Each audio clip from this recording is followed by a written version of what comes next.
नमस्कार, मी news reporter स्वरूप सावंत. आज इथे आपण आलेलो आहोत विरारमध्ये गेली 30 वर्ष जुनी संस्कृती दर्शन ही इमारत जमीनदोस्त झालेली आहे आणि याचा जबाबदार कोण हा प्रश्न विचारण्यासाठी आपण इथे आलेलो आहोत.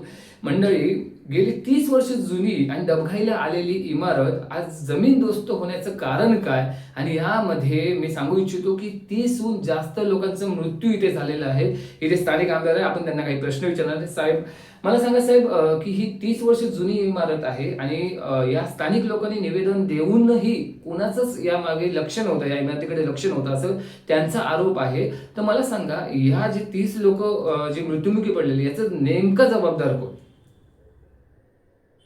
बघितलं मित्रांनो, कोणतंही ठोस कारण किंवा उत्तर दिलं नाही आमदार साहेबांनी. म्हणजेच हा प्रश्न सगळ्या जनतेला पडलेला आहे की अशा काही इमारती मुंबईमध्ये आहेत, विरारमध्येच नाही तर संपूर्ण मुंबईमध्ये आहेत, ज्या डबघाईला आलेल्या आहेत. कोणत्याही क्षणी त्या कोसळू शकतात, अशी मृतहानी होऊ शकते, जीवितहानी होऊ शकते. तर या सगळ्यांमागे जबाबदार कोण आहे असा प्रश्न सगळ्या जनतेसमोर आता परत एकदा उद्भवलेला आहे. मग याचं उत्तर नेमकं देणार कोण हा जनतेला प्रश्न पडलेला आहे. कॅमेरामॅन रमेश नाईक सोबत स्वरूप सावंत, घे पंगा.